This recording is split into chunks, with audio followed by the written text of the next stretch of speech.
Presidential Task Force on COVID-19 gets modified mandate to continue with national response. The PTF and its membership transiting to Presidential Steering Committee does not reduce the oversight.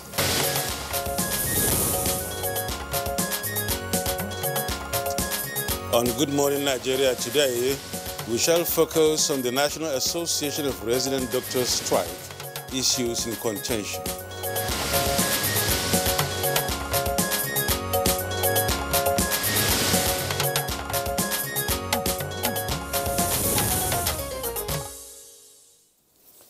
All right, let's start off our conversation this morning on the strike by the resident doctors with a position from Dr. Enema Amodu. That's the chairman, NMA Federal Capital Territory FCT, in a meeting he held with reporters here in Abuja on Sunday. And I start with his quote: "We are not insensitive. We hope that government and those in charge of the discussion with NAD will take it seriously with a view to settling the issues at stake. Now, to our patients, we are very sorry that we have to suffer this epileptic, irregular healthcare service delivery. We have taken an oath to take care of you," unquote. And he continues that, but if a doctor is not in a sound state of mind and is not happy with what he or she is getting from the job, the doctor may not be in the right frame of mind to discharge his or her duty right. And this will invariably affect you. By the time we get placed properly, remuneration and other welfare matters and facilities that we need to serve you, we will be able to serve you better with productive results, he further stated.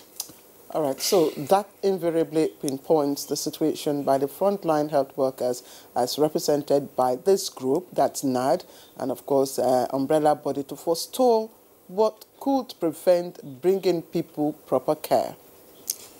And clear, the ethical oath to care and save lives is expected to be backed with good remuneration structure and consent to by the employer.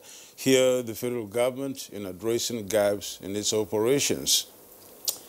All right, so seeing the disconnect, to such from recent engagements, an indefinite strike by Association of Resident Doctors, NAD, set up on Thursday, 1st of April 2021, with paralyzed medical services at various public facilities across the country, subjecting patients to untold throats of neglect and inattention. And that's correct, Claire. But before then, the National Association of Resident Doctors had sounded out an ultimatum to the federal government to bring an improvement to the wages and allowances of doctors to avert the indefinite strike. But here we go again. Here we go again indeed, Nadabo. But over the years, the various medics and platforms have not only been seeking improved remuneration, they've also constantly bemoaned the state of Nigeria's healthcare sector. And so the question to ask will be, what efforts have been put in place to address the sector's perennial issues that tend to go limping on industrial action at the slightest push? So let's not forget also that the federal government has its own position. But let's take you further and go clinical here. Are the diagnoses reading differently for the different sides? Again, the sides of the doctors and or the federal government on the negotiating table, or why the endless cycles is being questioned by, of course, those of us at the receiving end, as of course, patients at the receiving end. Well, we have guests to speak to these issues and more as we'll take a look at the National Association of Resident Doctors strike, which is ongoing, issues of contention. We'll examine all the issues from this side, and I can assure you we have we'll bring it in the studio the right personalities to, of course, speak to these issues. I welcome you once again to Good Morning Nigeria, and it's Wednesday's edition, midweek edition. I am Claire Adilabu Abdulrazak. And I am Yusuf Nadabu Usman, welcoming you to Good Morning Nigeria, again reaching you live on the network service of the NTA. As usual, we have our complimentary segments, including the newspaper review, business news, and others. For now, let's join Musbao Dan Wahab for the morning news. Good morning, Musbao. Very good morning, Nadabo and Claire. Let's take the news. Vice President Professor Yemi Osinbajo has condemned the attack on the Nigerian Correctional Service Owerri Custodia Center and the Imo State Police Command headquarters. This was shortly after inspecting their facilities. The Minister of Interior, Rauf Aregbesola, was also at the Nigerian Correctional Service Center to assess the extent of damage. Consultations are already going on with the security agencies in the state and the federal security agencies, and I'm sure that we will see a much more enhanced security arrangement in the state. But just to say that this is without excuse, whatever the motives of the perpetrators, it is completely It is so egregious, so wrong. President Muhammadu Buhari has approved the appointment of DIG Usman Alkali Baba as Acting Inspector General of Police. The Minister of Police Affairs, Mohammed Megere Dingyadi, who announced this while briefing State House correspondents, said the appointment takes immediate effect. The acting IGP Usman Alkali, who until his appointment was the DIG in charge of Criminal Investigation Departments, replaces IGP Mohammed Adamu, whose tenure ended on the 1st of February this year. The appointment of the Acting Inspector General of Police by the President is in line with Section 7, Subsection 2 of the Nigerian Police Act 2020. These changes are in line with the determination of Mr. President to rejig the security architecture of the country to ensure that security challenges bedeviling the nation are brought to an end. Mr. President has therefore charged the new appointee to rise to the challenge to ensure policing reform policy of this administration are fully prioritized and implemented. The federal government has renewed its call on Nigerians to sustain their support for the nation's troops and other security agencies fighting to protect lives and property of the citizens. Information and Culture Minister Alain Mohammed stated this during a chat with members of the Information and Culture Media Corps in Abuja. No patriotic citizen would denigrate his or our country's military for fighting to protect the nation's territorial integrity and ensuring peace and security. Judiciary workers across the country have commenced an indefinite strike to press home their demand for the implementation of autonomy for the judicial arm of government. We are talking about the separation of power, check and balances. How can we make it possible without this autonomy? Meanwhile, Minister of Education, Malam Adamu has invited the Academic Staff Union of Polytechnic ASUP for a meeting to resolve the issues in contention. The union explained that reasons for their action include absence of governing councils of the polytechnics resulting in appointment of those they called incompetent persons to run the affairs of the institutions, adding that some serve on acting capacity, while in other cases such appointees stay more than one tenure. On the need to reconstitute the governing councils, because that is at the apex of governance and administration for all the polytechnics in the country. So important that we cannot appoint principal officers in any federal polytechnic without a governing council in place. Effective linkage of demand and supply of food is crucial in achieving sustainability and resilience of food security in Nigeria. This was the submission of stakeholders of the Nigeria Southwest Geopolitical Zone Exploratory Dialogue of the United Nations Food System Summits.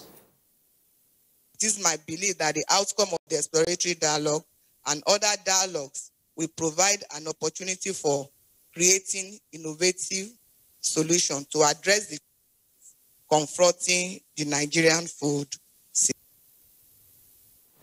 Now, President Muhammadu Buhari has approved the transition of a presidential task force in COVID-19 to a presidential steering committee on COVID-19 with a modified mandate to continue with a national response. PTF Chairman Boss Mustafa says this follows the President's consideration of PTF's end-of-term reports. Create any gap because the PTF and its membership transiting to Presidential Steering Committee does not reduce the oversight. We would ask the agencies to intensify their briefing of the nation. The Primary Healthcare Development Agency doesn't have to wait until our meeting for him to speak to the nation on the status of vaccination.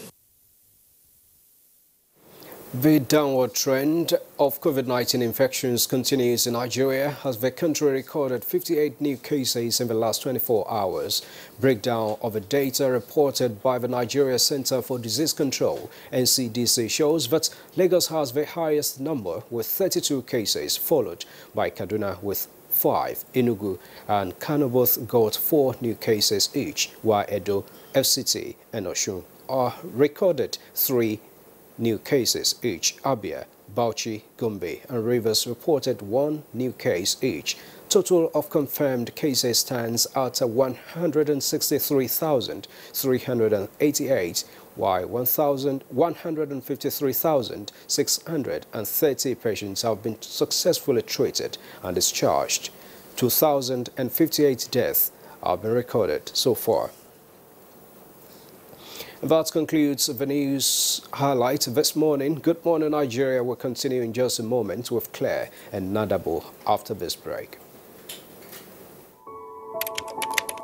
Recently, both the President and Vice President demonstrated leadership by being among the first Nigerians to have the AstraZeneca vaccine administered to them on live TV for all in the country to see. Subsequently, many federal ministers, political leaders, and members of the Presidential COVID-19 Task Force have publicly taken the vaccine to follow in the footsteps of President Buhari and Vice President Oshibaja. To obtain it yourself, please go to the NPHCDA website. There is a link to click on in order to register and schedule your vaccination. In the meantime, please continue to wear face masks, wash your hands frequently, use hand sanitizer, and observe social distancing. This message was brought to you by the Federal Ministry of Information and Culture. The Office of the First Lady of Nigeria, in collaboration with Women and National Development WAND, presents the book Aisha Buhari Being Different by Hajjosani, and a summit on the emerging trends in the role of the First Lady in national development, under the chairmanship of Aswaju Bola Ahmed Tinubu, National Leader, APC. Special guest of honor, Mrs. Florusho Alakija. Royal Fathers of the Day, His Eminence Muhammad Saad Abubakar, Sultan of Sokoto. His Royal Highness Oba Adeye Eniton Ogunwusi, the Oni of Ife. And His Royal Highness Dr. Ambassador Apollos Chu Egbere Emere Okori I of LMA Kingdom. The event will be hosted by Malam Muhammad Bello, the Honorable Minister of FCT, and then Pauline Talen, Honorable Minister, Women Affairs. The book will be reviewed by Professor Fatai Arimu of the Nigerian Institute for Policy and Strategic Studies, Kuru, and will be presented to the public by eminent Nigerians. Date 8 April 2021, time 9 a.m. Venue, Conference Center, State House, Abuja.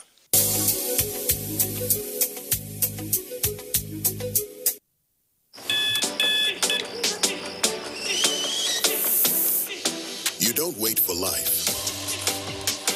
You go to meet life. It's not about how many chances you get. It's what you do with what you've got. Cup after cup. Morning after morning. Start strong. Finish strong. It all starts with a Nescafe. If na one thing we are not like, na stubbornness so. Make you no near me or my family. Abi, you know they hear. I will deal with you drastically. I will deal with you protectively. They finish you nutritionally. Because this golden moon cereal where we dey enjoy for breakfast, it contains iron and vitamin C, where they help boost our immunity day by day. Oh yeah, if you like, come try me. Golden Morn, make every day amazing. Nestle, good food, good life.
Nigerian youths are about the greatest assets the country has at the moment. It is therefore not surprising that the administration of President Muhammadu Buhari is strategically responding to the yearnings of the youth through multiple projects and programs. Youth entrepreneurship support years by Bank of Industry, the Youth Investment Fund by the CBN, and several other conditional cash transfer programs. Recruitment of 774,000 social workers, majority of whom are youths, and so many other projects that are beneficial to youths directly or indirectly. If the administration can do all this, definitely with a degree of patience and time, it can achieve more. Nigerian youths must come together to say no to terrorism, no to vandalism, and no to all disruptive tendencies. Hashtag Youth for Greater Nigeria. Pacifying the youths, unifying the nation.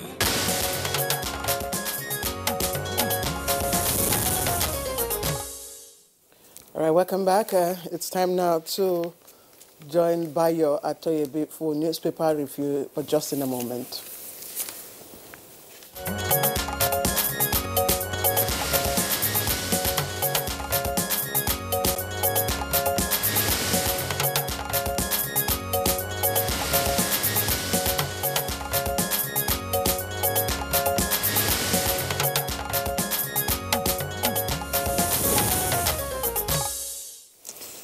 Bayo Atoyebe is already here. You're welcome, Bayo.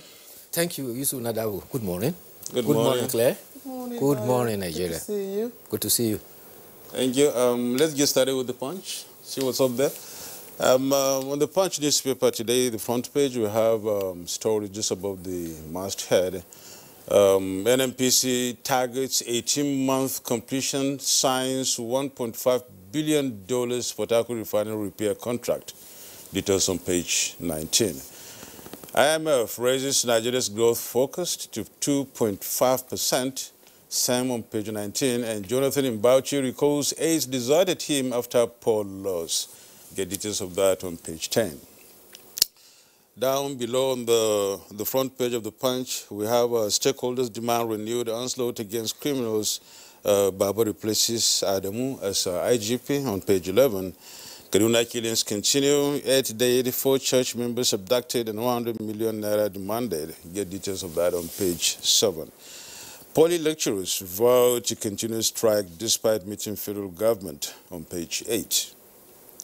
WAEC releases 2020 exam results with 30.11% pass. Page 11 on the Punch newspaper. International flight resumes in Kano Airport after 1 year. Details on page 27. And on page 5, gunmen killed 2 riot policemen at Taraba checkpoint. We also have a story here that says court shut as judiciary workers begin strike over autonomy on page 8. But the main story here on the front page of the Punch newspaper is about You know, the IPOB, I believe it says, panic as bombs hit gunmen's hideouts. Federal government goes tough after IPOB, and the riders are fighter jet, ground troops storm Akwa Ibom forest, pound hoodlums den. And the second rider is be ruthless. Unleash weapons against IPOB, ex-IGP tells police personnel. And finally, bombardment to big relief. We were given advance notice, the residents say. And that's it. The pictures are there of the, courts, judiciary workers, I believe, that are on strike, and the shut courts here that have been shut to the public. Claire, what do you have there on the Daily Trust? Similar stories, notable similar stories. Of course, leading the pack from the Daily Trust is the change of guards at the police headquarters here in Abuja, and the picture story tells it all. It says, just let's get the picture story, okay? You see there? That's Alkali Baba Usman, the new acting Inspector General of Police, and of course the immediate past IG out, Emi Adamu. Then the headline, the way the Daily Trust captures its own story, says, Buhari fires IGP Adamu over poor management and escalating insecurity. Buhari fires IGP Adamu over poor management and escalating insecurity. Now the riders are lawyers plan fresh suits, president can hire and fire, and ex-AIG set agenda for new IGP and meet new police headsmen. So that's the lead story. And then, of course, the trending one just below the picture story is World Health Day. WHO makes case for fairer, healthier post-COVID-19 world. But I know you want to take up, there are quite a number of issues, 3 main issues here I know you want to take up. The change of guards at the police headquarters. Just yesterday, again, the story is trending at the foot of the Daily Trust. Imo IPOB raised another police station after Osinbajo's visit. And I think this one happened at the Ihimembano Police Divisional Command in Imo State. That, as well as the strikes. Strike here, strike there. Yeah, all over. Yes, indeed, yesterday it happened at the Ihimembano Divisional Police Headquarters. The government freed those that have been detained there and also set the police station ablaze. It can maybe recall that within the last 2 months, the same thing has happened by government. They have raised a police station at Obono, Obombise, Ihite, Uboma. Abombise. Abombise, yes. Ihite, Uboma, and Isialambano. And this has been on and on. But the same yesterday, barely 48 hours after President Muhammadu Buhari ordered security agencies to go after government, the military exercise has led to the bombardment of Ikot Akpan Forest. This is in Akwa Ibom State. This operation sent panic among the residents of SCN Udim local government area of Akwa Ibom. The bombardment commenced about 8 a.m. till about 12. This was preceded earlier on by helicopters and drones and for area surveillance. Meanwhile, ground troops are said to have moved in there to flush out the criminals. The residents said, well, they were given forewarning, but many of them remain indoors because they were afraid. Meanwhile, the Minister of Police Affairs, Megari Dingyadi, yesterday announced DIG Usman Alkali Baba as an acting Inspector General of Police. The minister announced this at the State House while the President Muhammadu Buhari and Vice President were in fact away. The erstwhile Inspector General of Police, Mohammed Adamu, was also away in Owerri, Imo State, where he was inspecting the havoc wreaked by gunmen on the police headquarters as well as the Correctional Center in Imo State. The ex-while IGP, his tenure expired in February. He got 3 months extension and he had just about a month to go. A suit filed at the court challenging the extension of the tenure of the IGP was expected for judgment to be delivered next week. But meanwhile, Daily Trust is speculating that its story that exposed the poor state of the commissioners of police as well as divisional police officers regarding personnel and special duties allowances is one of the things that had led to this change of guard. Meanwhile, the Minister of Police Affairs says that the decision to replace the Inspector General of Police is based on Section 7, subsection 2 of the Police Act of 2020. It took cognizance of seniority, professionalism, record of service, and competencies. The new acting Inspector General of Police, Usman Baba Alkali, he enlisted into the police in 1988. He has a background as a teacher. He's also a political scientist. He has a degree in political science as well as public administration. All this, it is expected, will stand him in very good stand, excellent stand, to challenge and rise the officers to a stable and put up internal security, meet internal security challenges. Until his appointment, he was in charge, DIG in charge of Criminal Investigation Department at the police headquarters. He has a tendency and a challenge to stabilize the internal security of the police, especially with his policy of modernizing the police. So wish him good luck. He has, I learned he has an intelligence background. Yes. Which is what is, I mean, the gap in our security, machinery. So a lot is expected from him. Yes. The police has been under pressure since October. With the advent of NSAS, the police have been under pressure. If you count the number of policemen that have been killed since the advent of NSAS up till now, it's shocking. It is more than the 10,000 policemen that are recruited annually by the presidential order to supplement the personnel in the police. It's amazing, that, just a few hours after, the vice president visited Imo State, that another attack, occurred yet again at the police station. And yesterday we had Brigadier General John Temlong, and I asked, what lessons have we learned, from past incidents that have happened? One would have expected that with what happened, in Owerri, the state's the divisional police stations, even across the country, will be beefed up. Yes. Not only beefed up, but be on the alert, and then be sensitive to any kind of movement, any kind of, thing that will just warrant attack or whatever it is. And then just in the same domain, the same area, and it's so Don't forget that with the advent of NSAS protests, the police were browbeaten. Psychologically, they were depressed. And it took a lot for the Inspector General of Police to try to ginger and motivate them to get back into action. I think that process has been very slow, and that will be the biggest challenge for the incoming Inspector General of Police, to boost the morale of men in the force to be able to take up the task. Confidence must be restored in them to take over internal security. And these are things, these are issues that have to deal with the attitude, therefore, and gradually, attitudes build up over time. It doesn't really come up overnight like that. It's not automatic, neither is it mechanical. It has to be. A lot will come from you and I. They are there, the police, for us, to police us. And unless we give them the cooperation by giving them information and support, they cannot ginger up that confidence to be able to protect us collectively.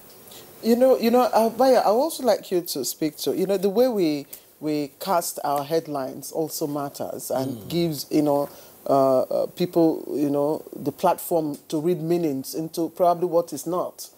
I don't know how the Punch captured the change of guards at the police headquarters. But Daily Trust had gone ahead to give a reason. Is that what it is? And use the word fires. This is a man who... No, the Punch here is very flimsy. I mean, not really flimsy per se, but just slight, I would say.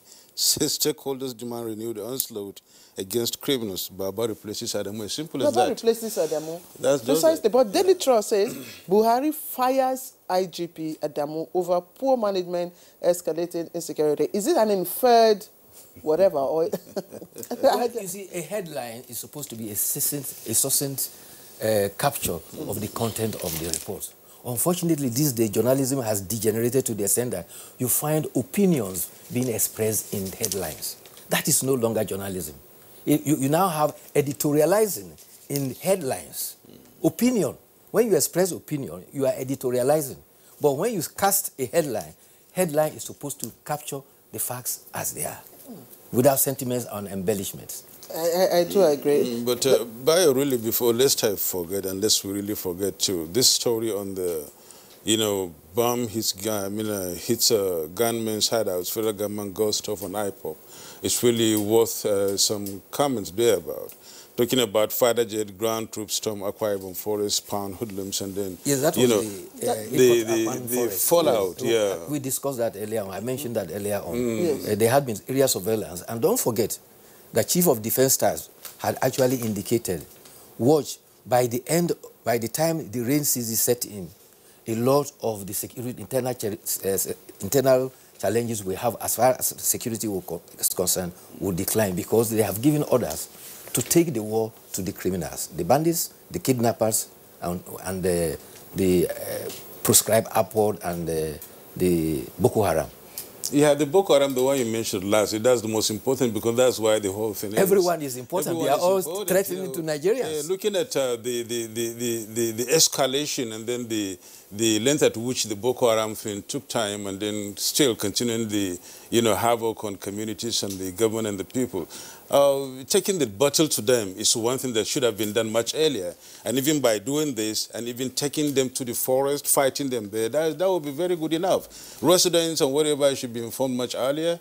And of course, pushing into the forest and then getting them from the top to the bottom. Well, that will go a long way in bringing it out. Of Ekiti State, who is chairman of the Governors Forum, recently indicated and revealed that the ransom paid to kidnappers is going around as a circle to fund the insurgency. So you see, there's a nexus going on. Yeah. But there is some news about COVID-19. Kogi State. That's just one last item for you to Yes, review. Kogi State has started vaccination. The Commissioner of Health, Saka Haruna, and Commissioner of Information. Kogi State, you mean? Yes. Kogi State, yeah. Yes, they took the vaccination yesterday, and the Commissioner for Health said that, well, they have received 16,900 units of the vaccine. They are expecting another 1,600. And he said categorically, nobody will be stopped from taking the vaccines. We would really love to hear from, the Kogi State Governor, indeed. And we did extend our invitations to him, you understand? But I do hope one day he will oblige our request and be on Good Morning Nigeria, so that we can really get some, insights into his own perspective to this whole issue. But Bayo, I have to leave you at this because we really don't have much time. We have a very sensitive discussion this morning on the strike by resident doctors. So you know the weight of the discussion. And what I describe as the vogue of strike now. Judicial workers on strike. ASUP now is also joining. NARD, National Association of Resident Doctors. Strikes all over, Strike to get what you call your right. All right, so today is World Health Day, and WHO is saying that we should make case for a fairer, healthier post-COVID-19 world. And the IMF is also predicting that economies, are getting out of this pandemic much, much stronger. Nigeria has a 2.5% growth rate, yes, against the 1% it's increased. So we hopefully we will, get without COVID-19. Bayo, thank you once again. Thank you too. So, this is Good Morning Nigeria. Don't go away. We'll be right back, and we have a very special guest in the studio with us. The counsel of our fathers. I believe we have fought one civil war too many in this country. So those who experience it will run away from it. Nigerian youths, let's build our nation together.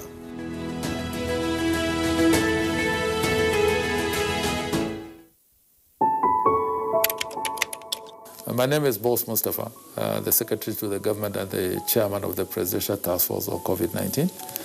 I've just had the rare privilege of taking my first dose of the Oxford AstraZeneca vaccine, and I can tell you that we are doing very well in terms of our response and the administration of the vaccines all over the country.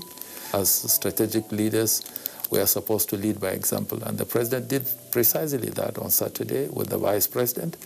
And we are continuing in that particular direction. The essence of taking these vaccines is to help us really fight this COVID-19 virus. And the combination of the non-pharmaceutical measures and the vaccine is the way to go in 2021 and thereafter.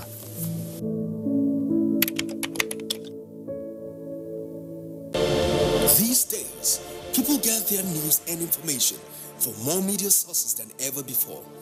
Some of the news and information given are fake, unverified, doctored, and manufactured to create confusion, stir disaffection, and cause disunity. Before you believe or share any news, ask yourself, is this real? Is it from a credible source? Is it verified or verifiable? Fake news is dangerous. Whether you do it for fun or for political gains, real people can get hurt. Fake news, don't create it, don't spread it. This is a public service announcement from NTA. Life can be very eventful. We curiously expect things to happen, even when we don't know what. Our human nature makes us like and repost lots of information. Some are unverified, inciting anger and hate. Sometimes innocently, other times the urge to break it first. This, in most cases, has caused destruction in many nations.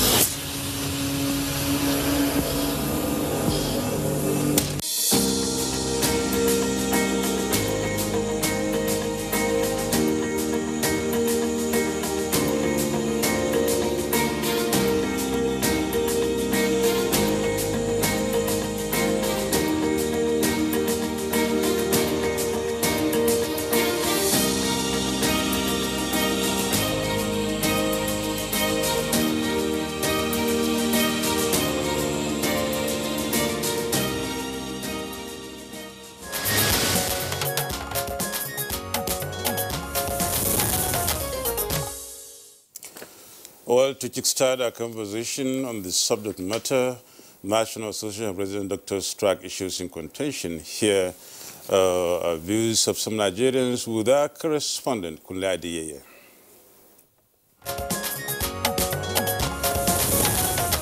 What they did, leaving the hospital empty, just like that, for people to, come and they will not see any doctor to treat them, is really bad. At least they took oath that women lives are more better. They will put it first before any other thing. So they need to at least put 1 or 2 doctors to work in the hospital and make lives better. I want the doctors to do their work properly, because sometimes some of them are not just being considerate, they don't know how to talk or some other stuff like that, but some are really trying, so they can balance it up. Issue is that government is trying on their own end, but the doctors too have to have some little consideration. It's not easy. They should stop comparing, Canada, the doctors in Canada, doctors in US. No, everybody get their own problem. What I know is this: doctors in Nigeria are the most well taken care of among all professionals. This one is certain. So if there is any little thing or disagreement between them and government, they should not immediately abandon job and say, oh, people are already suffering it. I think government should answer them before embarking on strike, knowing what they signed for, that they signed to save life. For them to go on strike, it must be that they have been pushed to the extreme. I know that doctors actually made a pledge to save lives, and that is their work. Even though I feel that obviously should have its own kind of level before the money. Yes, I understand that. But then again, they have family to feed, they have bills to pay. So, in my own opinion, I feel they should kind of be lenient. The government should call the doctor for negotiation. They will have to have a round table discussion on issues and way out to resolve these doctors being on strike, because it's a threat to life. Doctors are in short, health is wealth. For our country, we are saying that we are a developing country, although we've not developed yet. But the most important thing we have to look into is our health system.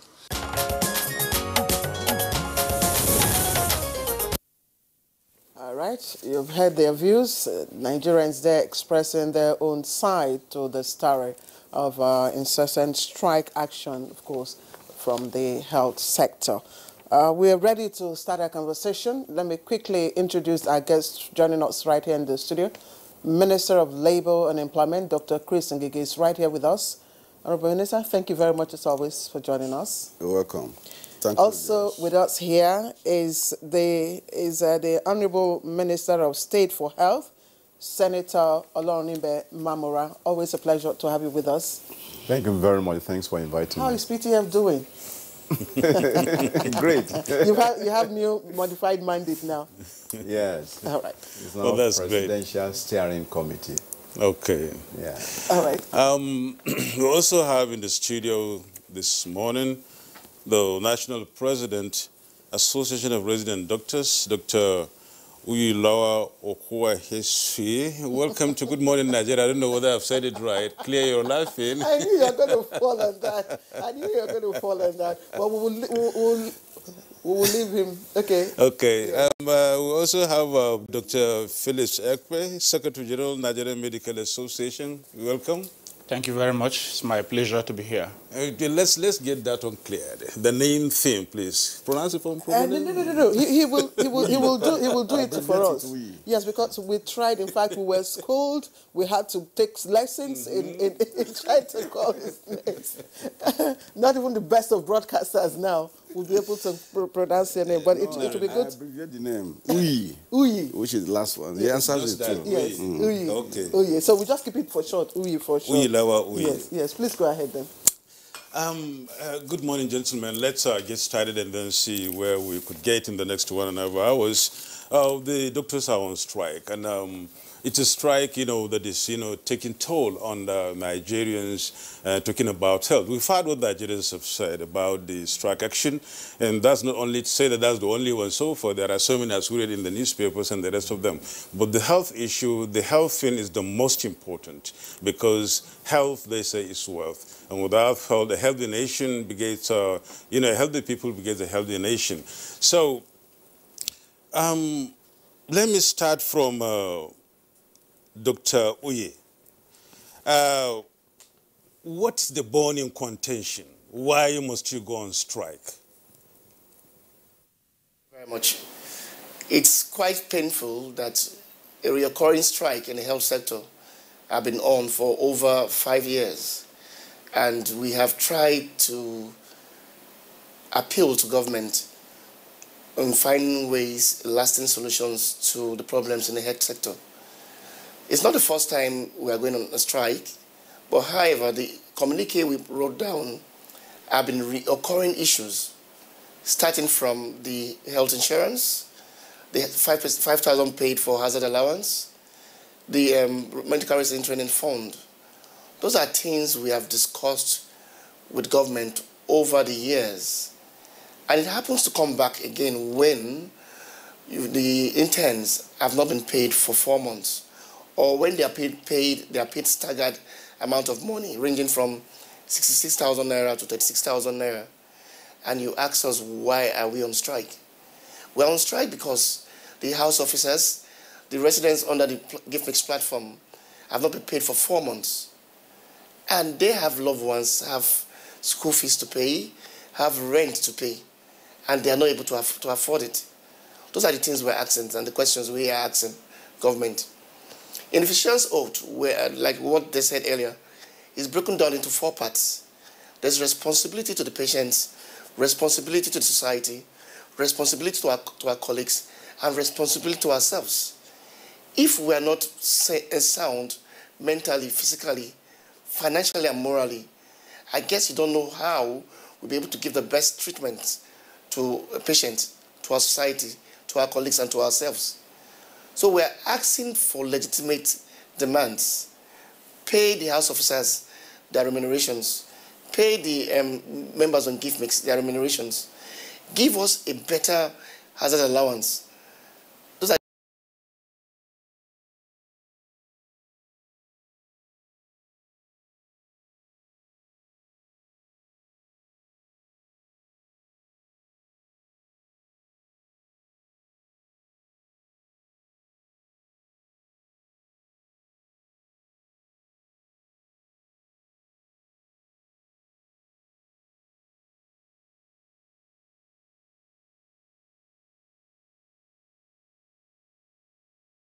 tell you that for around December and January, I sent a text message to my honorable respected Minister of Labour, telling him that the House Officers issue is going to be a problem.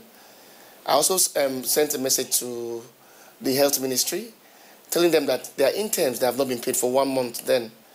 These are things that could cause crisis in the nation. And I pleaded with him to help us find a way to get them paid. I know he is also working on other issues, which I must give him, applaud him for. But these are sensitive issues when you know that people are hungry, they cannot serve their basic things in life. They cannot afford to pay their rents, cannot go to make their children go to school, and you think they won't be angry. For the first time in Nigeria, I've seen doctors go to the streets and beg and telling people that they have not been paid.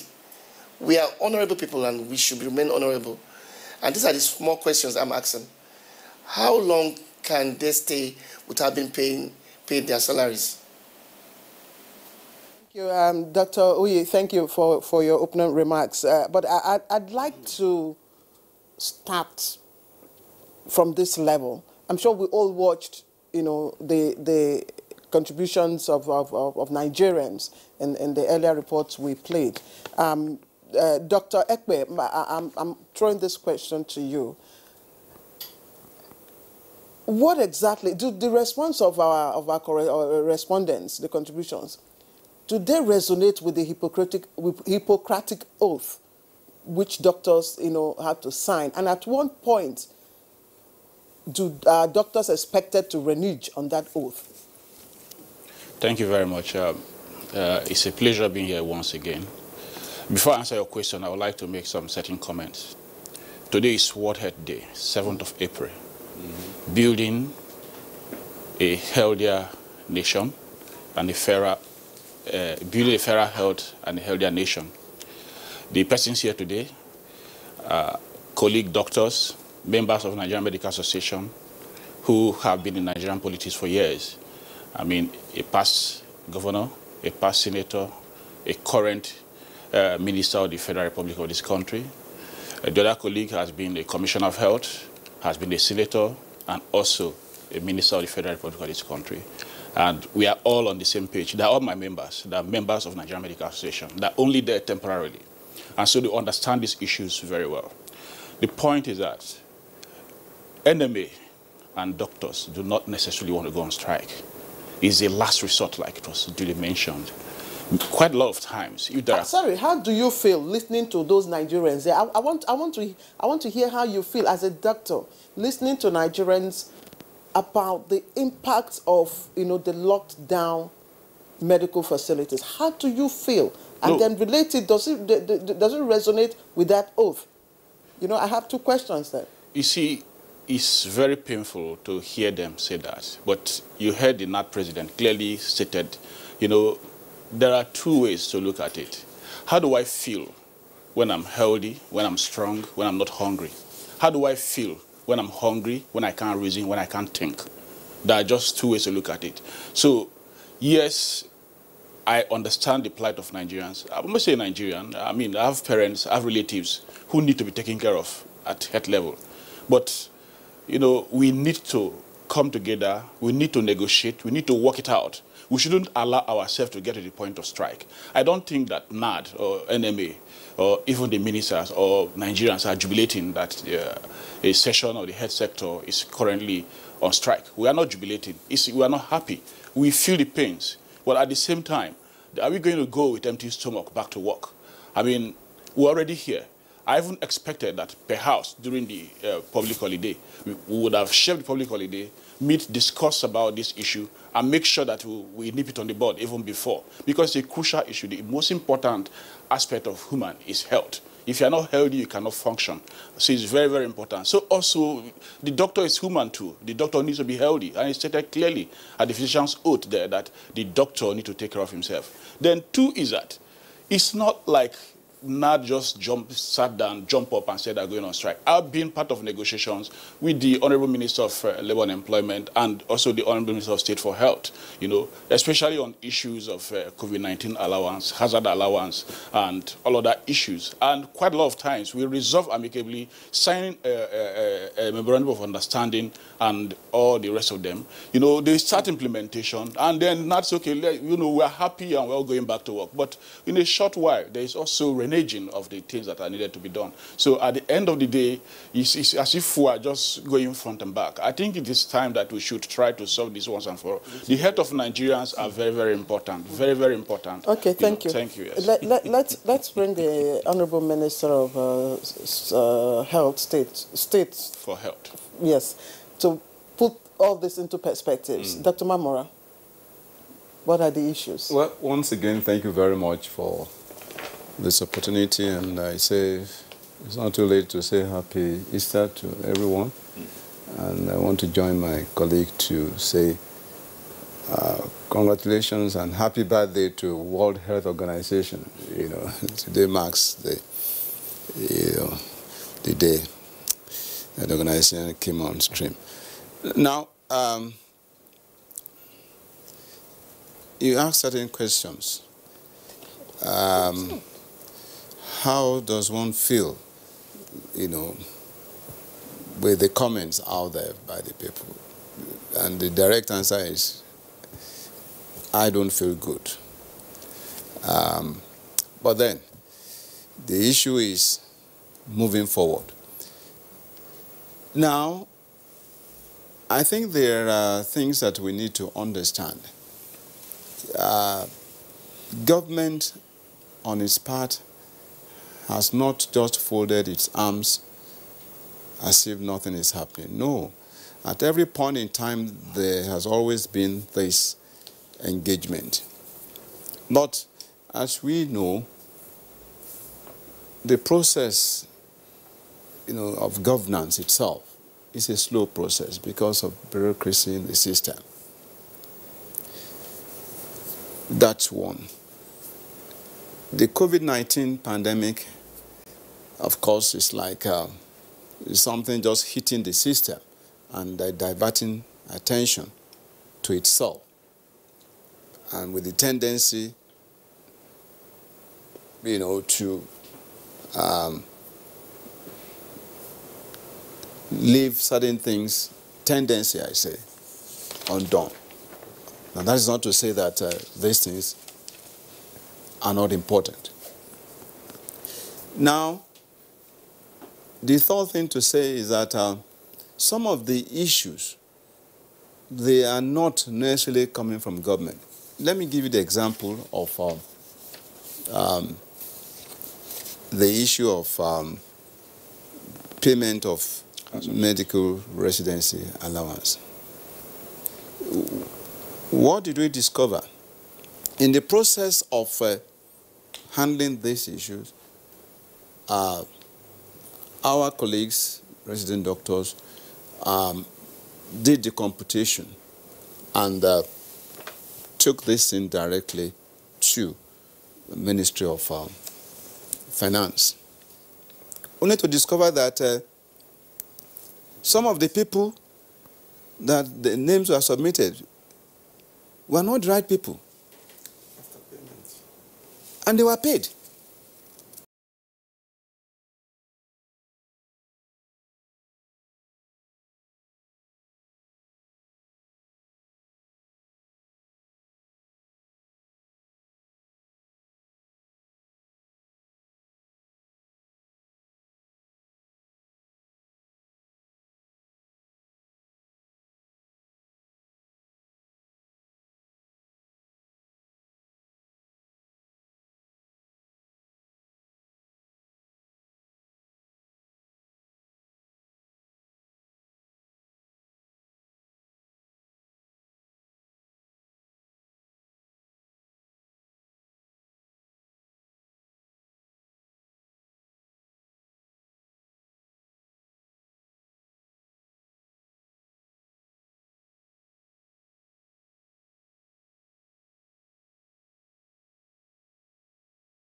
That's true. I mean, I say this everywhere, anytime. Oh, that's great. Now, Minister, how would you react to these comments? They've come, all right, you have Nigerians speak, you had we speak, you had, you know, the enemy person speak, and of course the minister said there are so many issues there. How would you respond to this? Because you are the master negotiator now, and all things lie on your table. Yeah, thank you very much. Not that I'm, not only that I'm the chief conciliator for the Federation now as Labour Minister, but on this particular issue of medical doctors, welfare, condition of service, and vis-a-vis the strike, I think I'm the oldest among all of them. Okay. I qualified in medicine in 1979. I did housemanship, 1979. July, I qualified in June. So I ran my housemanship from July on to the next June of 1980 before I got a full license. Because as a houseman, a house officer, what you have is a provisional license. You're not a full doctor in the sense of the word, provisional. So I have an idea and have traversed. Many Nigerians don't know I was a civil servant. Okay. I worked in the Federal Ministry of Health. I left as Deputy Director, Hospital Services and Training. And on my desk, on training, the time I was on training, I supervised residency program for those in service and for those outside in the hospital system. Because I have a diploma in health system management. And on that beat, I left it to go and become governor of a state. And I managed all visas of life of the state, including health. Came to the Senate, I was a member of the Senate Committee on Health. Prominent member. Dr. Okowa was chairman. We would have done seniority, but because I was in another committee on power, Okowa took over chairman from the late Danladi from Plateau. So, you see me when I'm negotiating things on health, I'm passionate about it. Because it's a profession that I like. And that's why I went there. And that's why my 3 children are there. One is a houseman today. If the profession is not good, especially in Nigeria, I wouldn't let my children go there.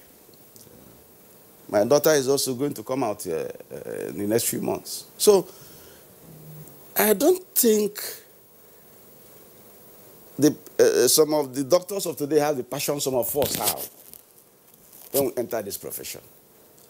And it's our duty to protect this profession. It's our duty to make it have honor and be a noble profession. It's my duty. So, when we advise them, we advise properly. When we are conciliating, I'm Labour Minister. I'm not Minister of Health. The President has 2 ministers. One of them is here to advise him on health matters. I am Labour and Employment when there are issues of their labor content, whether it is recruitment like they now have, or welfare in the course of their work, or their employers are maltreating them, the doctors, or the doctors are maltreating the employer, I come in. Especially when there is a negotiation breakdown, like they have now. They issued a warning. They listed their grouses, about 7, about 30 days, which falls within the limits of trade dispute notice. I wrote to health, wrote to finance, and said, look at the issues. That's what I should do, to preempt things having an ugly end. I convened a government side meeting ahead before inviting them. Ministry this, finance, this is where you are lacking. Health, this is where I think you have done very well, but let us add this. MDCN, Medical and Dental Council of Nigeria, this, that. Accountant General's office, try and do this. Let us report back to ourselves on Monday. And we invited them for Wednesday. Who? Who did you invite? NRD. NRD. They normally come with medical NMA because NRD is not a trade union. They are not a trade union. Even NMA is not a trade union. They are not registered with me. But by the tradition, not only in Nigeria, NMA is accorded a prime place in labor negotiations. So they normally come with NMA because NAD is an affiliate of NMA. So when they came, 7 points. Dr. Uyi has mentioned 3 of them. And we took them seriatim and went down the line and reached agreements on everyone.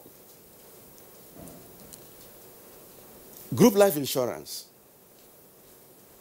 The federal government of Nigeria, in the wake of COVID, instituted a group life insurance for health workers, doctors, nurses, everybody. And in the course of that, because there had been agitation earlier on by Nigerian workers, we said, because of COVID, let us expand to everybody. I'm a member of the Economic Sustainability Committee of the government.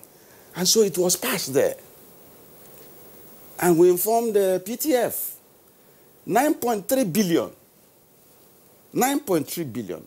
That is what the government paid to 13 insurance companies to insure the group life for health workers and even other workers, except those parastatals that are treasury funded, that generate their own, no, they're not treasury funded, that generate their own money. And they were part of this resolution? They are aware? They are aware. They are aware. And signed on Wednesday, end of March. Even on Wednesday, it was made clear again, insurance companies don't pay you if you don't have a claim.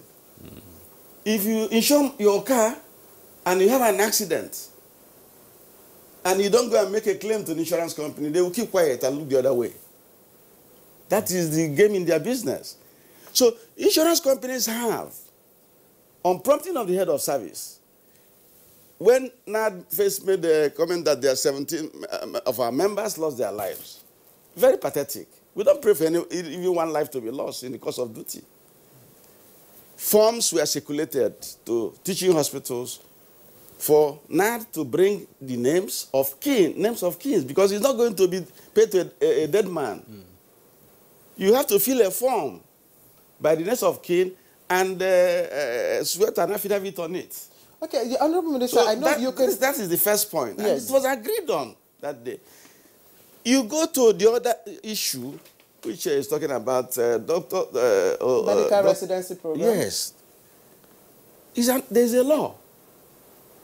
And there's a welfare fund there. Last year, it was omitted in the budget. Luckily for us, the budget was redone with COVID coming. And the Speaker of the House of Representatives swore that this money must be there, even if it's there. Like, you see him on television say it. I also swore that if it's in the appropriation, it must be paid. So I was going as Minister of Labor and Employment, it's not within my schedule. I was going to Accountant General's office. I was going to Finance Minister's office for the payment. 4 billion. It was paid. You know, Minister, sorry, we need to move forward. You see, but the contention, the issues that they have raised, is more of process and implementation. I'm telling you that the Residency Training Fund, RTF, was put in the 2020 budget. And even in that 2020 budget, the Minister of Finance has been giving releases of 50% because the money comes in and is given out. But this has been done 100%.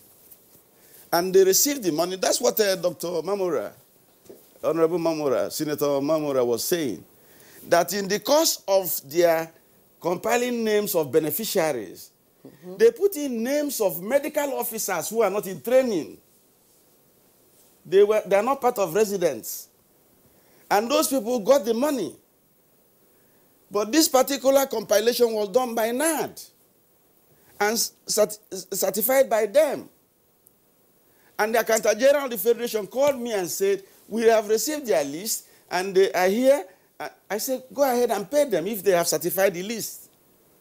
So now they turn back and come and say, some of the recipients are not our members. Could you help us retrieve this money so that we can pay some of our members? If you say so, you have patience. For government has a way of retrieving money from any of our workers. And that's what we agreed in the negotiation last Wednesday, 31st March. Was Dr. Uyi at that negotiation? Dr. Uyi came to the negotiation. He took ill. He said I shouldn't be saying he took ill at a meeting. I don't know why he's saying that. I have been ill myself, and I don't hide it. It's only God who cannot be ill. So he's angry. He said that I told Nigerians that he was ill. He was ill and left us. In fact, when he got ill, he told me, I said, go to my office, rest for some time, and then come and join us. So after 15 minutes, he came and said he couldn't continue, but his deputies are here, and his Secretary General. So we had to excuse him. He was there initially, and his two deputies represented him, and they were making phone calls. They go out and make phone calls. And when the agreement was uttered, we kept it with them for 30 minutes to vet. If you don't like anything, say it. We discuss it here. Everybody was there. Chairman of Medical and Dental Council, Professor Hassan, a long-time CMD of University of Maduguri Teaching Hospital, and at one time, Chairman Committee of CMD. Dr. Momo of National Hospital, he was there. His hospital is one of those that overshot their quota. National Hospital Abuja. They had a quota of 48 house officers to recruit. They did 102. So you can see 50-something on top. Okay. Dr. Nige, yes, I think we'll just put you on hold. Go ahead, please. Thank you so much, Minister Chris. Let's go over to Dr. Uyi. Two issues are here, really, as you must have heard from the minister. You know, the MOA is one good issue that we should look at and want you to comment on. You were part of it, and then you are supposed to have signed that, and of course that was the agreement agreed upon. And secondly, the issue of the, you know, those that happened to fall into the list and they were not supposed to have been paid and they were paid, a list which you certified and submitted to the government. Now, how would you react or how would you respond to these two issues, given the kind of problems they've generated so far with the ongoing strike? Very much. On the Medical Resident Training Fund, we need to make some corrections. First, NAD is not supposed to do the job for the National Postgraduate College or for the Ministry of Health. Residents that are in training are kept with the National Postgraduate College. NAD only assists in bringing the list down. I thank the Honorable Speaker of the House, Femi Bajamila, for helping us source for fund for the Medical Resident Training Fund for 2020. The 4 billion naira could only pay for 6,982 members. As it stands, over 1,780 members have still not been paid.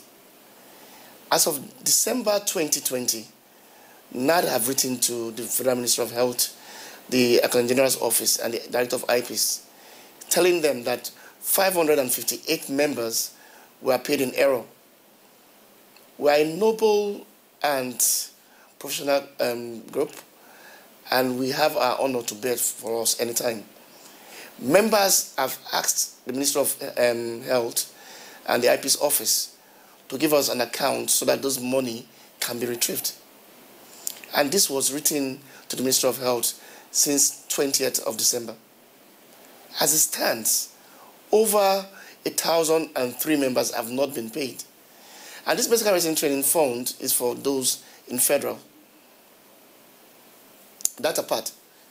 In the MOA signed with the, in the presence of the Honorable Minister of Labour, it was written at the last paragraph that the National Executive Council will take the negotiations back to the National Executive Council to try and determine if the points given to us is good enough for us to call off a strike. It's a document that must be reviewed by the National Executive Council. I as a president, do not have the power to call off a strike. The strike must be called off by the National Executive Council. For those House officers that, the 2,136 House officers that are part of the Federal Tertiary Teaching Hospitals, as it stands, less than 1/4 have received their salaries. 1/4 meaning that in all, some were paid January, some were not paid both February and March. So in January, some were paid just 66,000 naira, which is less than their even basic salary. And you wouldn't expect us, as a responsible union, to go and tell the doctors we have there to call off a strike when all have not been met. For those on the hazard allowance, I'm pleased to say that I'm happy with what the Labour Minister said some time back, that the hazard allowance have been 5,000 naira since 1992. And I know you will agree with me that over those years, we have tried to negotiate with the government pertaining to that. If you get hazard allowance of 5,000 naira, and those that do hardship allowance are being paid 1.2 million naira, you will agree with me where the priority lies in the health sector. So those are the little questions we are asking. For the ones on the insurance, as of 20th of June 2020, a letter was written to all chief medical directors from the Federal Ministry of Health, telling them to bring a list of those. Well, it seems as if we lost a connection there, but some issues he raised here. He wanted to make a follow-up. Yes. I want to clarify one or two things so that it becomes clear. He is talking about a memorandum of understanding, a memorandum of action. In labor parlance, we can draw memorandum of understanding. You can renegotiate it when you go back to your members. If we draw memorandum of action, we start implementing immediately, and they also put timelines for performance, for execution. That is what is concerned in document. I don't know whether you read it very well. And this paragraph he's talking about is that you go back and show this to your executive with a view to maintaining industrial peace. Precisely. That's what is there. Yes, let me take his back on now. Yeah. Dr. Uyi, while we're sorry for the disconnect in our network, but please, the two ministers have acknowledged the genuineness of your demands, of your grievances. There's no doubt about that. They have agreed. They have said, yes, they're also members. They've also acknowledged that, yes, federal government, through them, have also been in discussion, in negotiation, with your platform. Now, there was a recent meeting, according to the Labour Minister, which you attended. Unfortunately, you were not there till the end. And there were, decisions were taken at that meeting. And at the end of the day, there was a signature. Your deputies put pen on paper, to that agreement. And there was a timeline. Now, that timeline had not elapsed before you struck off the strike. Is that what happened, or you have a different position? The meeting with the Federal Ministry of Labour and other stakeholders ended about 12 a.m., lasted for about 7 hours. And in that meeting, it was clearly stated that we will take it back to our members. The NEC members met and said it was not good enough. It's not good enough when you have worked for 4 months and you still put a timeline. Still have a problem here, but let's get back to... No, I want to clarify Before you do that, let's have a response from Dr. Philip Sekwe. At least you've been part of these negotiations. And of course, the MOA and the MOU are two different issues, as the minister said in level parlance. What you had on the 31st of March, before the strikes got started on the 1st of April, was the MOA, I believe. And that was not supposed to be, according to the minister, supposed to be a bone of contention, but a point for implementation. Yeah, we have started implementing. Yeah, if from that is right, Dr. Phillips, why the strike on the 1st? Well, thank you again. I want to point out some points. It is clear here that my distinguished elders, both ministers, agreed that NAD is making a rightful and legitimate demand. It's also clear that they also owned up that the process of governance, the process of government, the logistics, the due process is quite slow.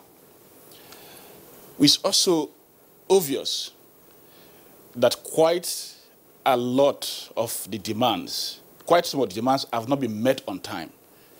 I mean, from what the NAD president was saying, that some persons have not been paid for 4 months, some persons have not been paid for 3 months. And we're also aware, too, that I particularly was part of some of the negotiation, and I can tell you that I'm a witness to agreement made. Some of them met, and things get better, and there's a relaxation. So you understand the situation of NAD. There's also a problem of trust. I mean, we call off this in again, we're going to go back. We want to, for instance, I will give you an example. There are negotiations we have made with the Honorable Minister of Labour that while we are there, before we even get home, there are already results being received. I'll tell you, there are few occasions I've seen that. So the issue here is that the government aspect, the government part, need to do their own needful. It is not enough. The slowness of the time is not enough. I mean, it tells back on us. I'm a consultant obstetrician gynecologist. I work somewhere, and I know the role of house officers. They are the entry point. And they can imagine, I mean, these are young people. They don't even have savings. Not been paid for 4 months. They cry to us, we give them money. In short, I remember that quite a lot of NMA state members were contributing money to give to these persons as a cushion. And then you reach an agreement. I mean, the Honorable Minister of Labour is a very influential person in this country, in this government. I'm a witness to that. I've seen him talk to people, and I know that there's a lot he can do to make things happen within 24 hours, 48 hours. He's well grounded in this government. I know that. I'm a witness.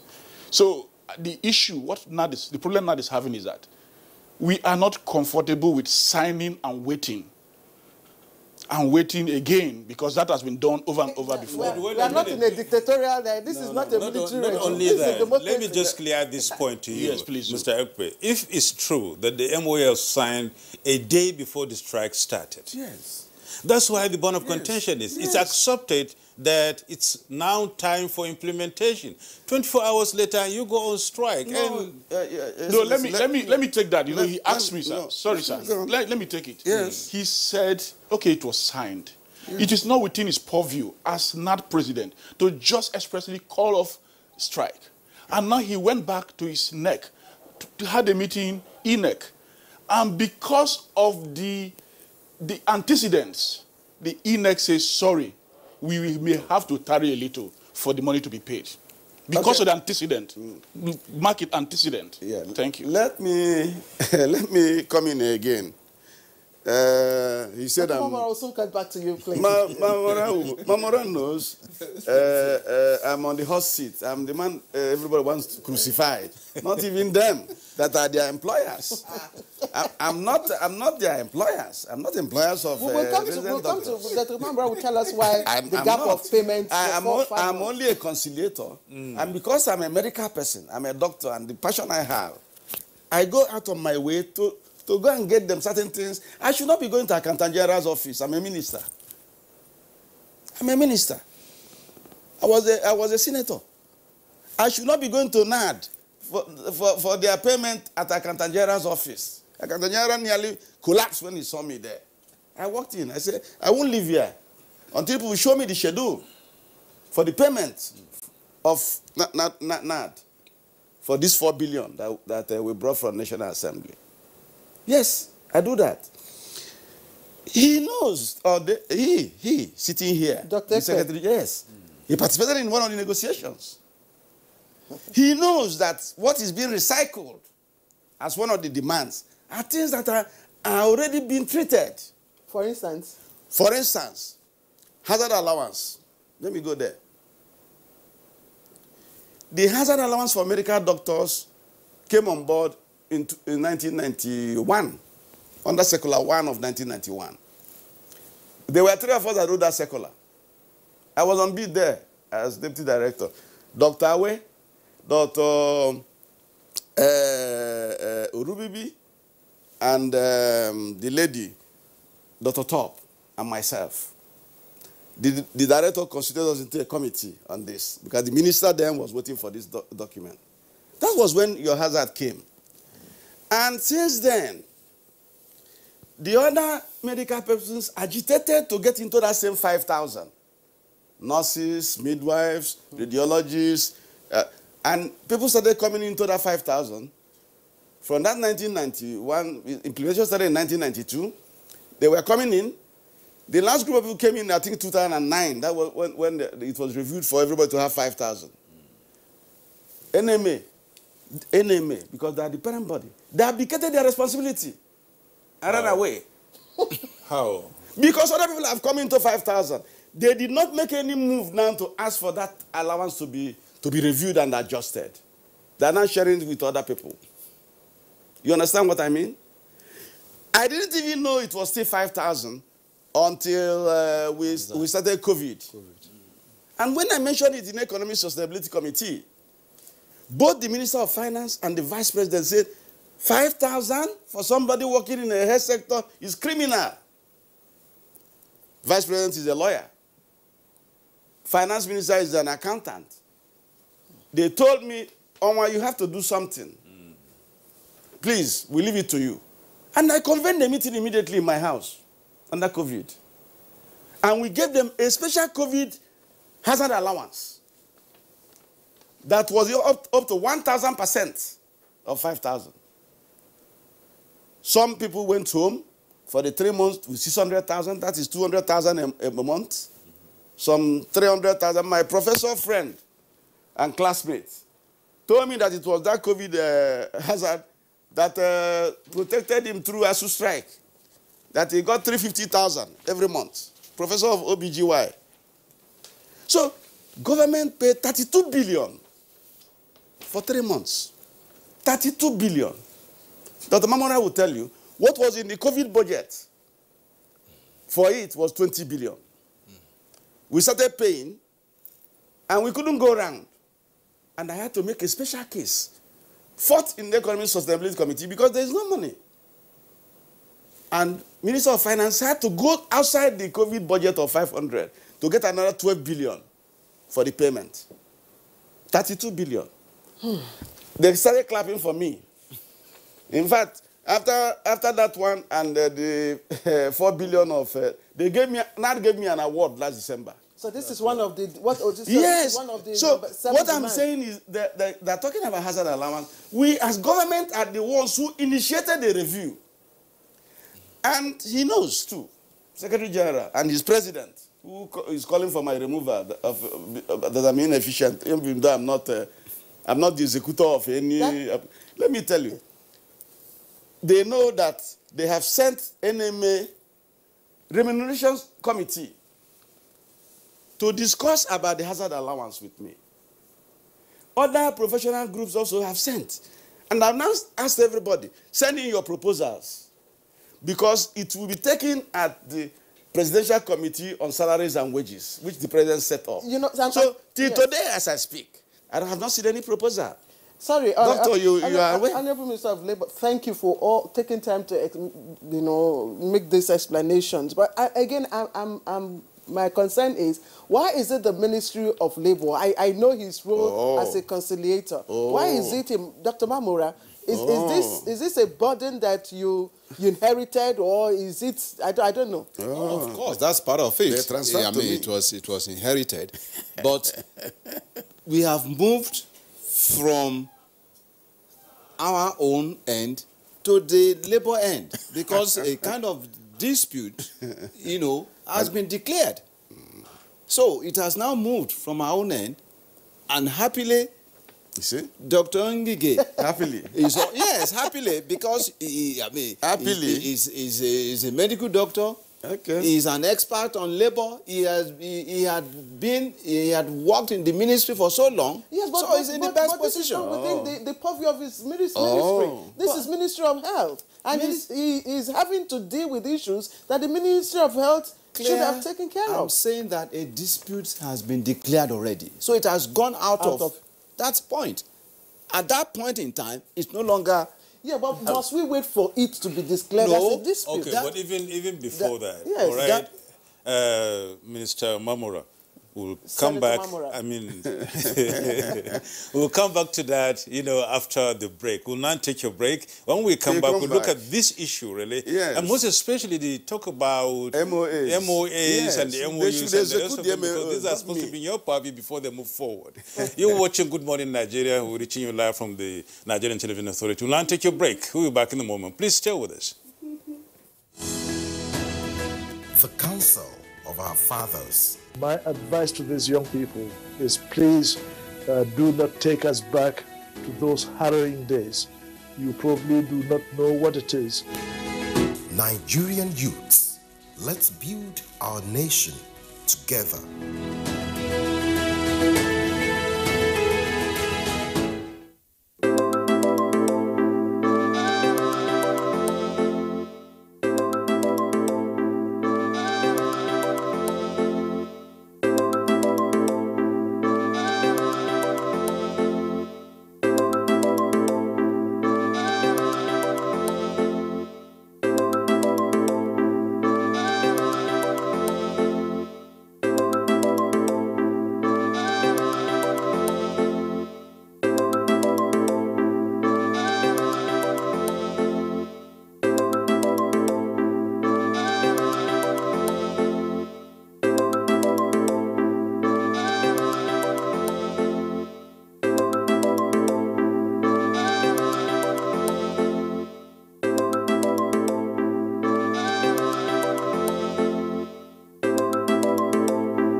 Their news and information from more media sources than ever before.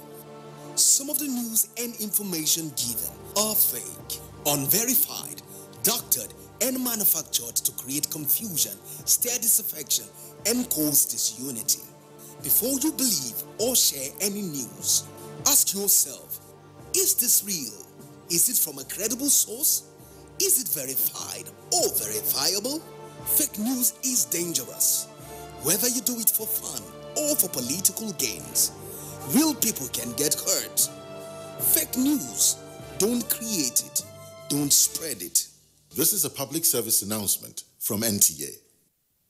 Contemporary times require practical skills to remain competitive and relevant in your organization. Therefore, take advantage of NTA TV College short proficiency courses to sharpen your professional skills. Basic Broadcast Accounting and Auditing. Date 19th April to 30th April 2021. 2 weeks. Audio Engineering, Operations and Maintenance. Date 19th April to 23rd April 2021. 1 week. Protocol, Event Management and Public Relations. Date 3rd May to 14th May 2021. 2 weeks. Intermediate Camera Operation Techniques. Date 17th May to 11th June 2021. 4 weeks.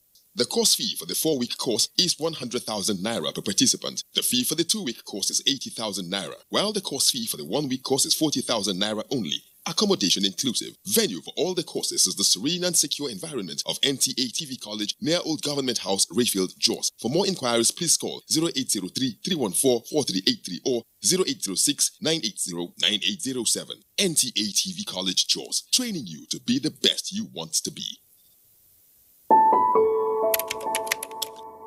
My name is Osage Ehanere. I am Minister of Health. We have just taken the vaccine. It is the AstraZeneca vaccine. This vaccine is safe, properly researched. It is in use in many countries. We urge all Nigerians to submit themselves to taking this vaccine, persons who are 18 years old above. Otherwise, it is safe. You take your second dose after a period of about 10 to 12 weeks, and then you have immunity. Nigeria is aiming to vaccinate 70% of our population, and therefore be one of that 70% to give us herd immunity. Herd immunity means that Nigerians will not easily become infected even if they get in contact with the coronavirus.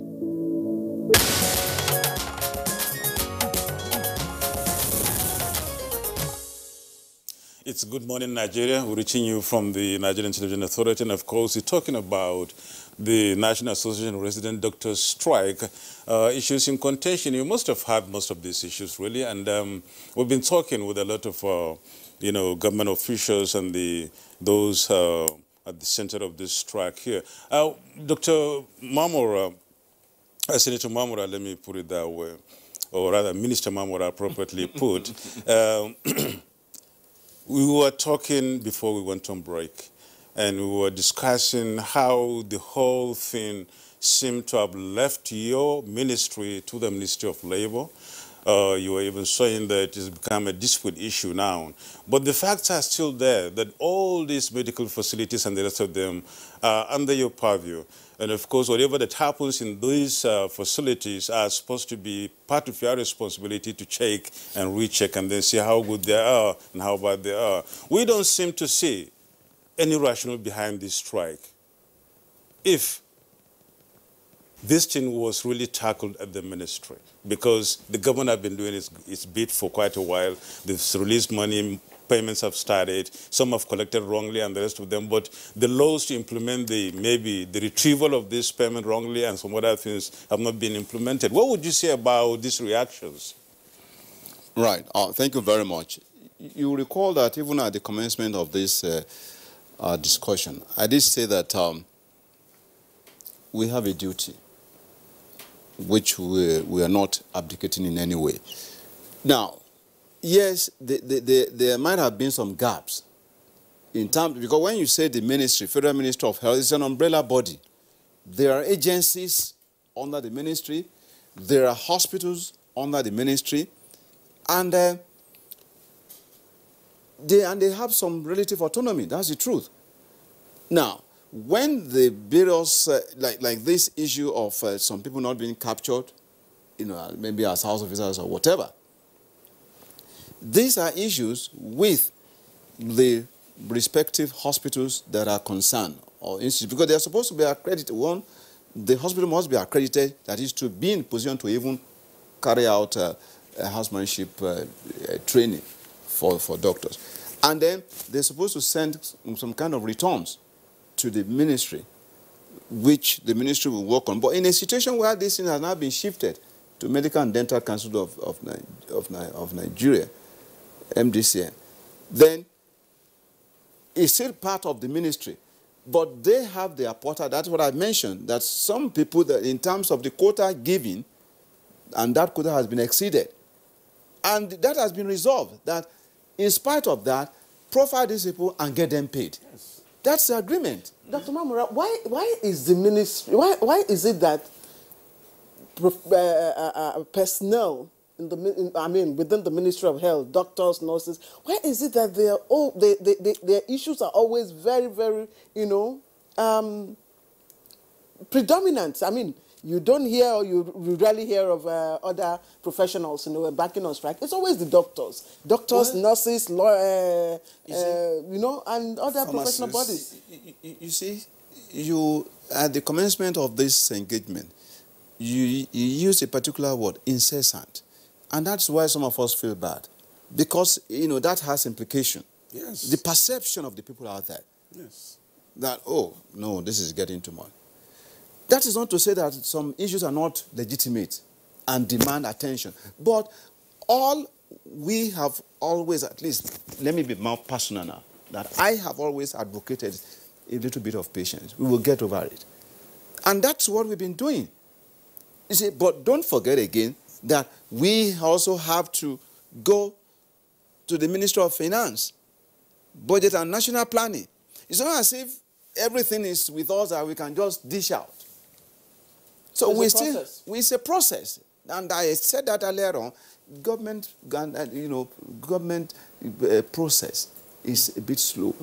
That is the truth. And we have to go through it all to get things done at the end of the day. Dr. Ekpe, your response. All right. Thank you very much. I'm delighted because my medical elders here, the two ministers, have kept absolving NAD by stating that their demands are legitimate and rightful, and by also stating that the processes in the government is slow. So in other words, it's not necessarily the fault of the doctors. But the question we ask here, but before I go that, I want to quickly appeal to the Honorable Minister of Labour and Employment with regards to my principal, the president of NMA, that he did not call for a sack.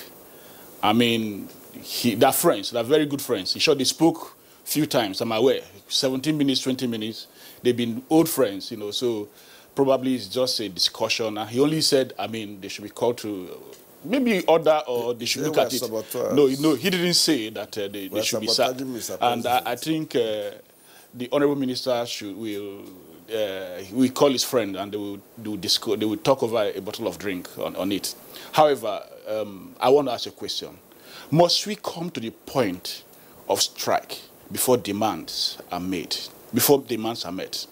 This is what happened with that of the House officers. This is what happened with COVID allowance. This is also, if I may state it, I was in that meeting with the Honorable Minister of Employment, Labour and Employment, sir, my elder, when he, of course, told us the problems associated with getting the funds to pay the 3 months. If you look at the agreement, it was said 3 months in the first instance. After that, another 3 months and on.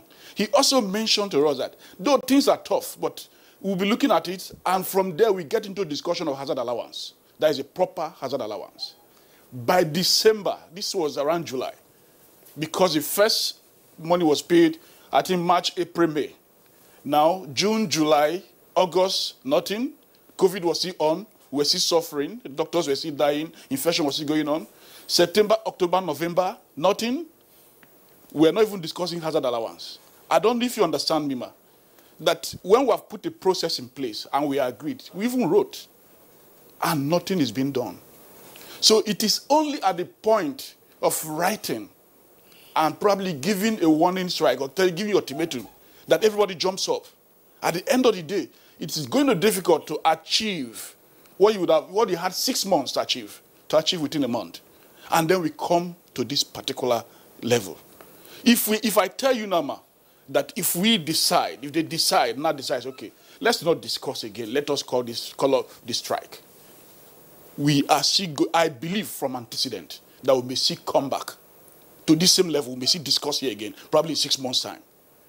So I'm not saying that the strike should not be called off. NMA wants the strike called off. But what NMA is saying and what NAD is saying is that government should put their act together and do the needful. Is it NMA that is determining whether or not NAD should call off the strike? No, definitely NMA doesn't determine whether NAD should call off the strike. We only advise NAD. NAD is an affiliate of NMA. And whatever they're doing, they keep us informed. We are aware. And many times we have to modulate, we have to negotiate. It's not like, as for this, in short, it gets a point. NMA, NAD will even tell NMA, sorry, we are tired of listening to you. You said you promised us, you assured us that you talk to the government, they will listen to you, and at the end of the day, nothing is coming up to it, and they are the receiving end.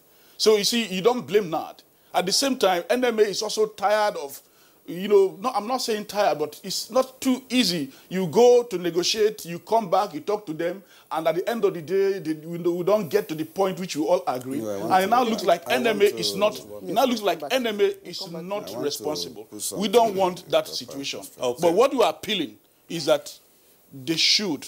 We are appealing to the government that they are both representatives of government here, though our members, to help as much as possible to get this issue cleared. It's all right. So that, yes, thank you. Yes, so thank you so much, Dr. Philip Sakpe. Dr. Uyulawa Uyi, let's get your thought on this. The strike is on. Government has put in its best. I mean, government is putting its best, try to give in what it can, and of course, the MOA is still there, which you're still working on. It is implementing it, and of course, you are too, but you're still on strike. I mean, where are you headed? Where are you headed in the sense that where do you want to reach to? Won't you give government the breathing space to see how much it can go in trying to implement what you have in the MOA? I think we need to get some things right. In the country generally now, the judiciary is on strike, the educational sector is on strike, and the health part of the health sector is also on strike. We are no longer in the analog age. It's digital now. When you say a memorandum of actions, means that in the budget office, the payment for the house officers can be computed in a computer and paid to them. The payment for those on gift mix can be computed and paid to them. We're not in the Stone Age, where we have to wait for 4 months, 4 weeks, 5 weeks before they get paid. Thank God my Honorable Minister of Labour and Elder said that since 1991, the hazard allowance was discussed. But he is also aware that some months back, over 8 months back, it was said that the payment for COVID allowance will be made in 3 stages. One, the first 3 months, follows after with the next 3 months. Then, a permanent hazard allowance will be discussed for all health workers. As it stands, it's over 9 months. But all the same, it seems that maybe Minister Ngige, you may want to respond to this because the Secretary General of NMA and himself have said it. If they go to that MOU, they should read it carefully. I'm an administrator. The MOA. What we had for COVID is MOU, right? Memorandum of Understanding, right? Which I said can be renegotiated or rediscussed. But when you put Memorandum of Action, you start implementing. Which you did at the end of March. Sorry? Which you did at the end of March. Which I did? Which you did, which you had at the end of March. No. Last year we had that MOU around March, April. March, April, yes, or thereabout. Yes. Because I know about the government dwindling revenue and finances, we agreed on what we can call a humongous payment. 3 months in the first instance. That is what is there. These are the ones that's talking about another 3 months. It's not there. Go and read it properly. Sir. I'm coming. We discussed it verbally on the table and we said, if government finances are okay, we can do another 3 months. So in the Memorandum of Understanding, what you have is 3 months in the first instance. And there is no way you will go and budget 20 billion for 3 months.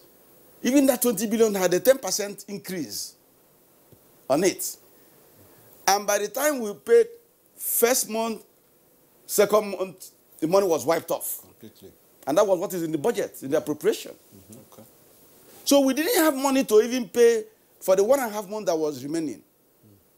And the Minister of Finance and myself were running helter-skelter on what to do. At the end of the day, the President had approved for us a special 2 billion. So the 3 months in the first instance is because we know. We all agreed that government finances may not carry another thing, but that we shall go into hazard discussion, which I have started with NMA, and which you did not tell, you didn't disclose to NAD, because the way they are talking, it looks like we have not started any discussion on the hazard improvement. We have very few minutes to wind up. Yes. But I'd like to ask, he said some people have not been paid, some of his members have not been paid within a span of 4 months. Why is that so? The house officers have started receiving money. As of this morning, I spoke with the Accountant General's office. I know, and I spoke with 2 CMDs in Ebonyi.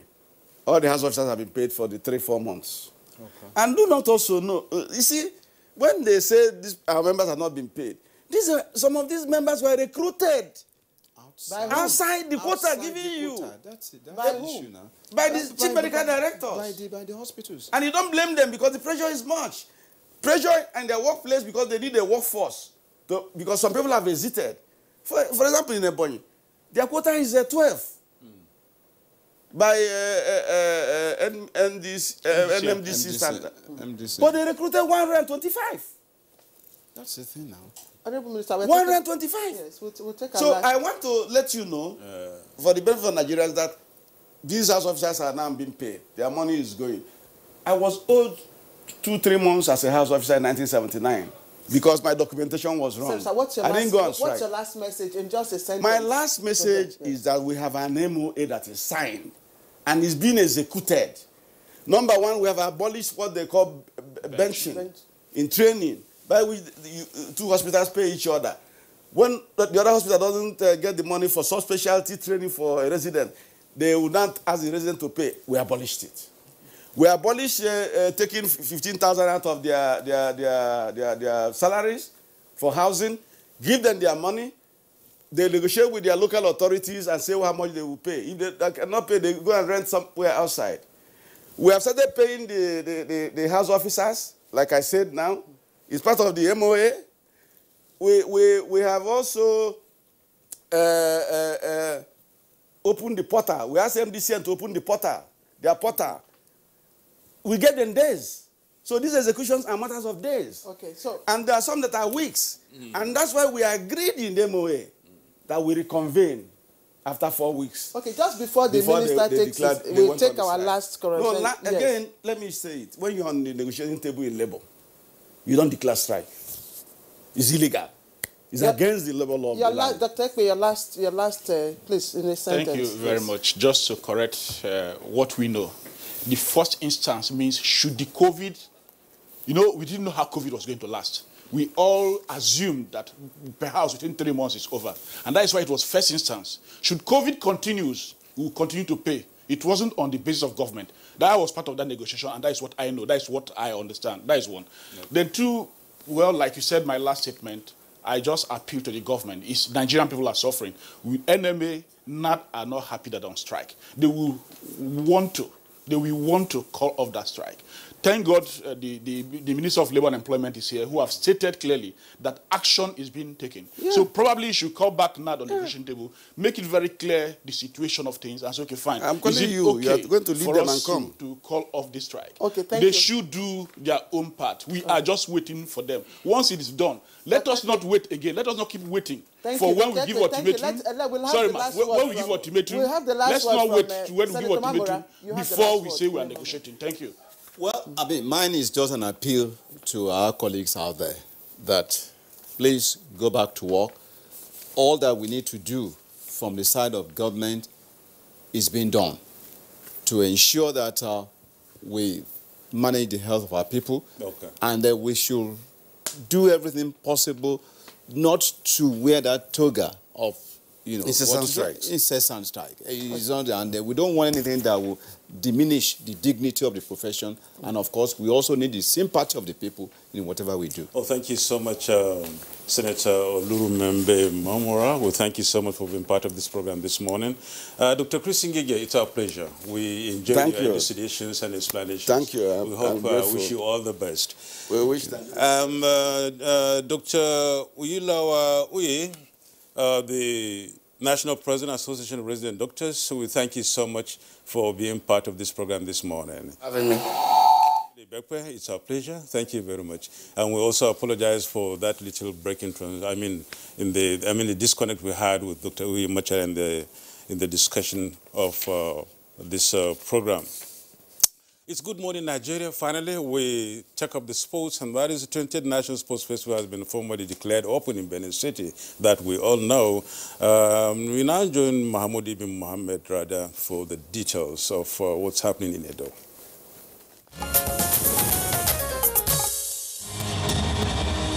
From the drylands of the north to the wetlands of the south, over 8,000 athletes from different states of the Federation are in Benin, the Edo State capital, to compete in 32 different sporting events.